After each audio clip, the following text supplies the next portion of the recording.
So we are going to talk a little bit about brain science, which if you're kind of nerdy like me, you are going to love this. Don't worry though, if you don't have a strong background in biology, we're not going to go too deep. And if there's more information that you'd like on this, I'll tell you at the end how to get some more information on kind of a deep dive on these topics.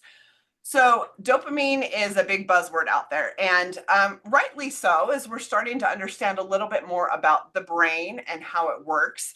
But it also kind of just gets thrown around as like, oh, it's dopamine, or we're looking for our dopamine hit.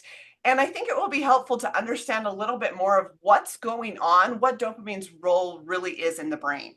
So we used to think of dopamine as pleasure, like just straight up, if you're heading after something pleasurable, that's when you're getting a significant release of dopamine. And perhaps you're also seeking it out, like it's this dopamine hit that you're looking for, right? In food, in whatever.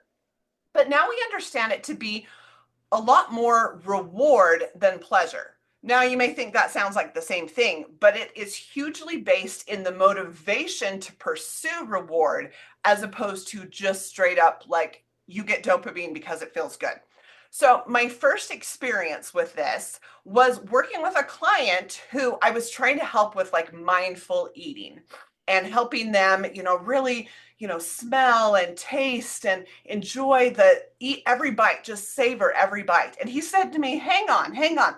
What if I don't want to savor every bite? What if I'm actually looking for food to completely overwhelm me?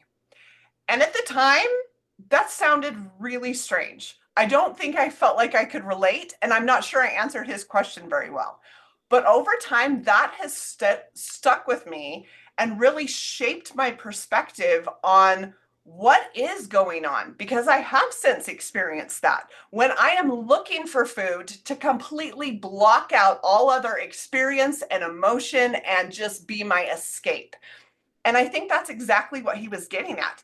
It makes a lot of sense that while dopamine is not the only neurotransmitter and the only pathway that's involved here, that is definitely involved.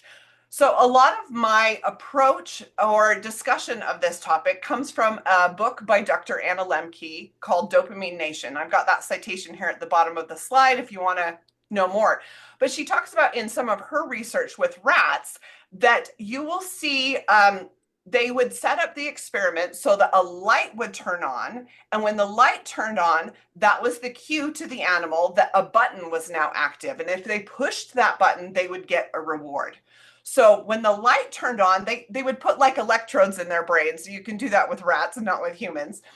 But they would follow the dopamine over time. So the light would come on and the dopamine would go up. It was this message of something great is coming, right? We already know that light means something special. The dopamine would go up, but immediately followed by a decrease below baseline, which actually was the cue of movement, of motivation to get up and go find the button that needed to be pushed for the reward.